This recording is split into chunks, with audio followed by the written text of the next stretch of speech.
ka-tropa natin.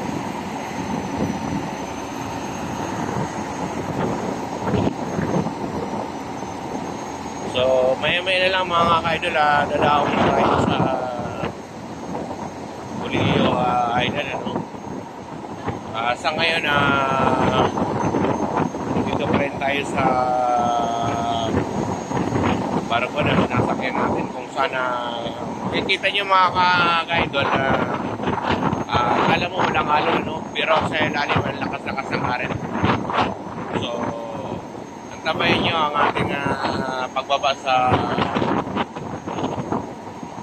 pier ng Bulilio Island.